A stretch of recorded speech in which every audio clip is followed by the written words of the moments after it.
تو شیطان جب حملہ آور ہوتا ہے تو قلب انسانی میں اپنی سنڈ داخل کرتا ہے محاذ قلب سے، اور پھر وہ وسوسے القاء کرتا ہے، اور انسان چونکہ عقب سے حملہ کرتا ہے، جو دشمن حملہ کرتا ہے تو اس کو سامنے سے آ کے حملہ کرنے کی ہمت نہیں ہوتی، کمزور جب دشمن ہو تو وہ عقب سے سن لگاتا ہے، عقب سے دیوار پھاڑتا ہے اور قلعے پر قبضہ کرتا ہے اور حملہ کرتا ہے۔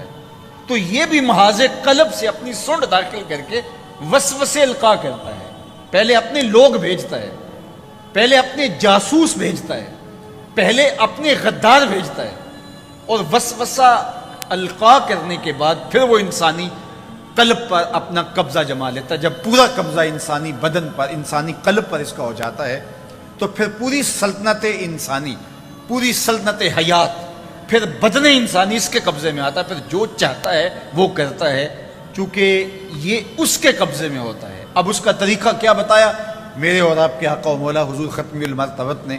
فرمایا کہ اگر اللہ کا بندہ ذکر کرتا رہے تو شیطان بھاگ جاتا ہے، اور اگر اللہ کا ذکر چھوڑ دے تو یہ وسوسہ اندازی کرتا ہے۔ تو جب تک دل ذکر کے نور سے معمور رہے تو شیطان حملہ آور نہیں ہو سکتا۔ تو اللہ کے ذکر سے دلوں کو منور کیجئے، ہر لمحہ اللہ کے ذکر کے نور سے اپنے آپ کو مالا مال رکھیے۔ اللہ کے محبوب علیہ السلام نے ارشاد فرمایا ان هذه القلوب تصدع كما يصدع الحديد اذا اصابه الماء، کہ یہ انسانی جو قلوب ہیں، جو دل ہیں، ان کو بھی ایسے ہی زنگ لگتا ہے جس طرح کسی لوہے پر پانی لگ جائے تو وہ زنگ آلود ہو جاتا ہے۔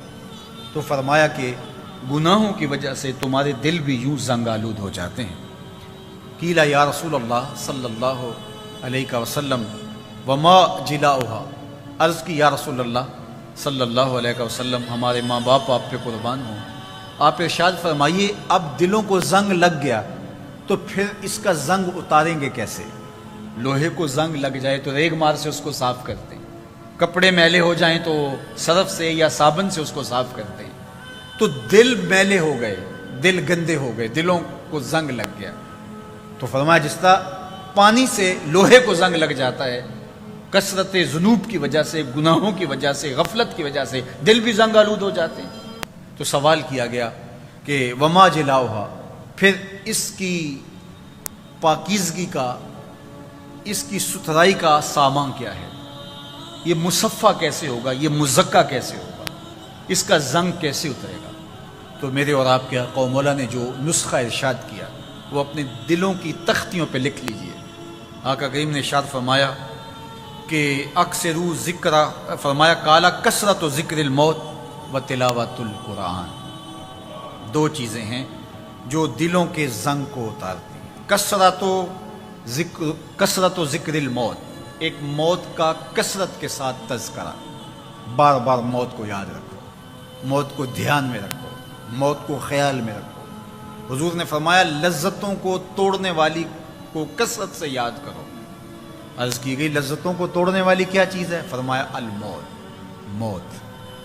جب موت کا خیال مستحضر رہے گا، جب ہر وقت خیال میں یہ بات رہے گی کہ یہ میرا حقیقی ٹھکانہ نہیں دنیا، یہ کچھ عرصے کے لیے میرا مستقر ہے، اس کے بعد پلٹ کے میں نے کہیں اور جانا ہے، تو پھر دنیا کی لذتوں میں بندہ کھو نہیں جائے گا، بلکہ اس جہان کے لیے تیاری کرے گا جہاں اس نے بالآخر پلٹ کے جانا ہے۔ تو اس لیے فرمایا لذتوں کو توڑنے والی کو کثرت کے ساتھ یاد کرو۔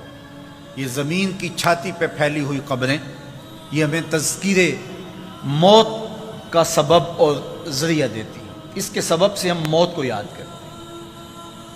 حضور نبی رحمت صلی اللہ علیہ وآلہ وسلم نے ابتدا میں قبروں پر جانے سے منع کر دیا تھا، اپنے صحابہ کو روک دیا تھا کہ قبروں پر نہ جایا کرو۔ لیکن پھر ایک زمانہ آیا تو حضور نے ارشاد فرمایا کنت نہیتکم عن زیارت القبور، میں تمہیں قبروں پر جانے سے روکا کرتا تھا، فزوروہا، لیکن اب میں تمہیں اجازت دیتا ہوں کہ قبروں پر جایا کرو اور قبریں دیکھا کرو۔ کیوں؟ فرمایا اس لیے لأنہا تذکر الآخرہ، اس لیے کہ قبریں آخرت کی یاد دلاتی ہیں۔ شکستہ ٹوٹی ہوئی قبریں دیکھیں گے تو تو خیال آئے گا ایک دن میں بھی اسی مٹی کی ڈھیری تلے آؤں گا۔ حضرت سیدنا شیخ عبد القادر جیلانی علیہ رحمہ و رضوان فرماتے ہیں جاؤ قبرستانوں میں جا کر دیکھو کیسے کیسے حسینوں کی مٹی خراب ہو رہی ہے، جو بدن پر ایک چٹکی بھی مٹی نہیں پڑنے دیتے تھے آج ان کے کفن بھی تار تار ہو گئے، جو معمولی چونٹی کے کاٹ جانے سے بھی تلملا اٹھتے تھے آج ان کی ہڈیوں سے گوشت اتر چکا ہے اور ان کی ہڈیاں بھی مٹی میں مل چکی۔ قبرستانوں میں جا کے شکستہ قبروں سے عبرت حاصل کرو، یہ ٹوٹ کے بکھر جانے والی زندگی ہے۔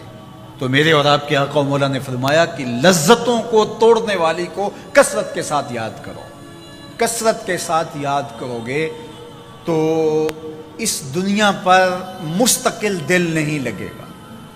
جس جہان کی طرف ہم نے پلٹ کے جانا ہے اس جہان کی طرف ہمارا خیال لگے گا، تو جہاں جانا ہوتا ہے تو پھر اس کے لیے تیاری بھی کی جاتی ہے۔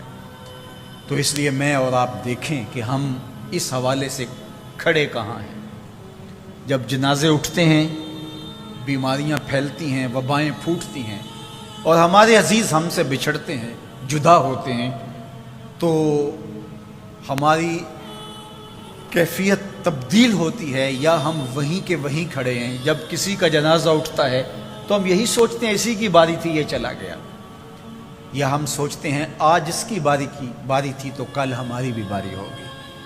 تو یہ اٹھتے ہوئے جنازے، یہ پھیلی ہوئی قبریں، یہ ڈوبتا ہوا سورج، یہ اترتے ہوئے سفید بال، یہ زندگی کے شب و روز یہ ہمیں بتاتے ہیں کہ ہم نے یہاں نہیں بیٹھ رہے۔